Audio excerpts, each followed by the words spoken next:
Magandang araw mga kaibigan. Bigyan natin ng reaction opinion itong post ng politiko. Babala ito ni ex-Senator Drilon. Sabi niya, to avoid another EDSA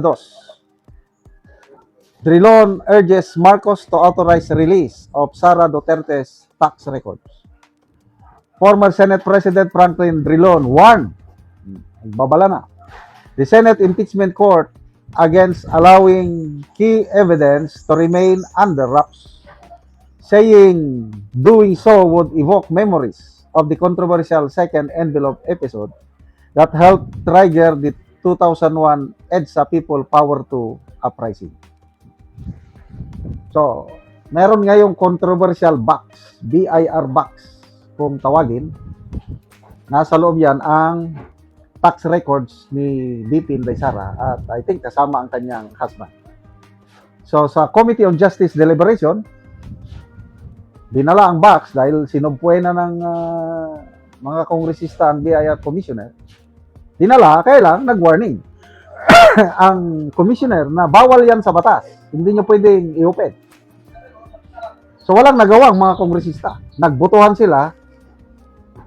Nanalo ang karamihan, sabi niya, huwag i-open. Delikado tayo dyan. Kasi may batas eh. Bawal. So, ngayon, simula ng impeachment trial. Nako, nag-decide ang presiding officer. Ibalik yan sa BIR. Ano ibig sabihin nun? Parang hindi interesado si presiding officer. Kasi abogado yan eh, magaling na abogado. Kailangan yan ng court order. Balik. Dinalik. Oh, yan ngayon ang sinasabi ni ex-SP Drilon na dapat i-open nyo, baka maulit ang EDSA 2. Kasi ang dahilan ng EDSA 2, yung pag-ipon ng mga tao noon dahil hindi inalaw na i-open yung second envelope na wala naman palang importanteng laman. So nag-walk out ang mga prosecutors hanggang dumami ng tao sa EDSA. Ayun, napilitan ang AFP-PNP to withdraw their support against the sitting president.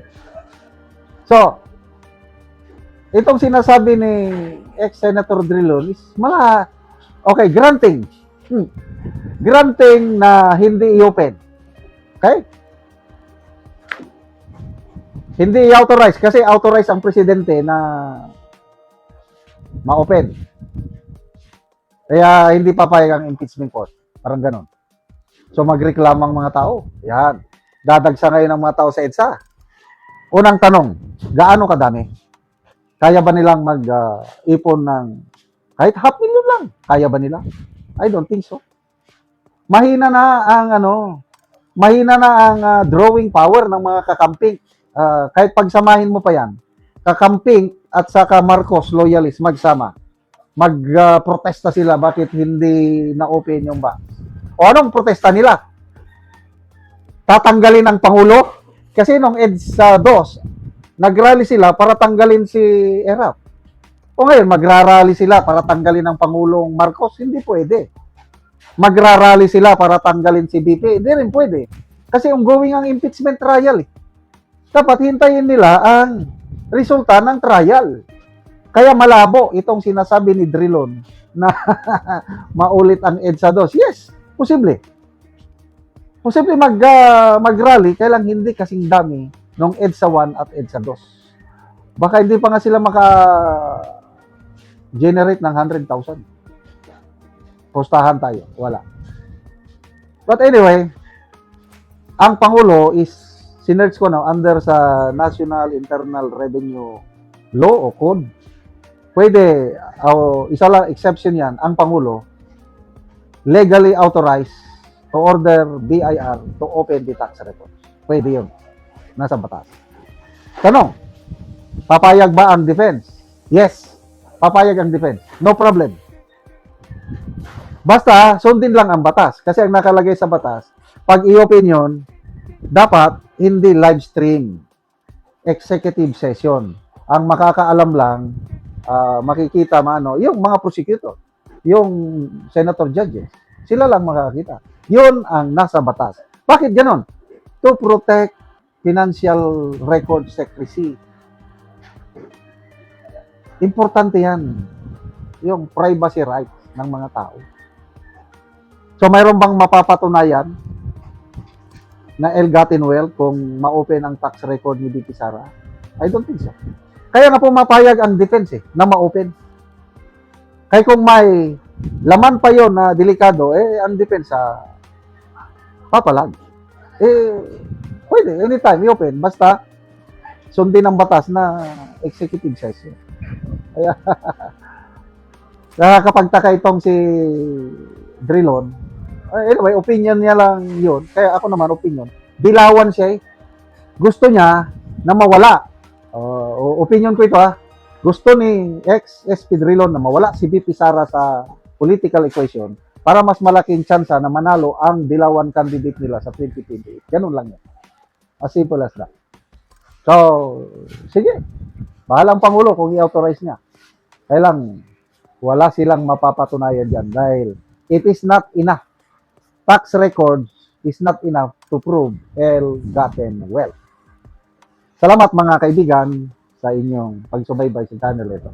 Nakakatulong kayo ng malaki sa tribong Talanding ng Bukidnon dahil ang sweldo natin sa channel na ito is pantulong po sa tribo. Namimigay tayo ng libreng yero at pako para makapagpatayo sila ng mas maayos na tirahan. Panoorin nyo ang video na ito. Anak ko dire sa balay ni Ate Ninita Alahay nga taga Barangay Tikalaan, Purok Tresan Alahay, Talakag Bukidnon. So muna ni ang itsura sa iyang atop. Mga dagko nagyud og buslot. So mga lata na gid kayo ang iyang yero.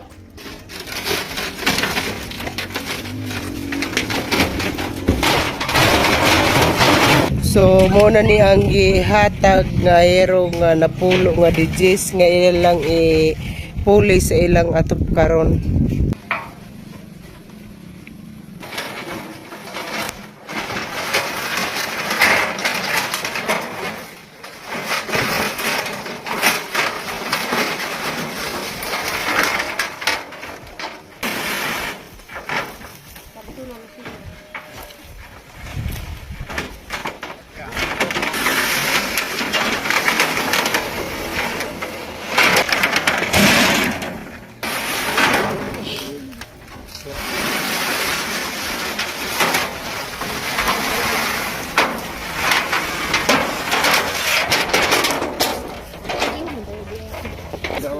Para ako tatao. Tinong mo ko to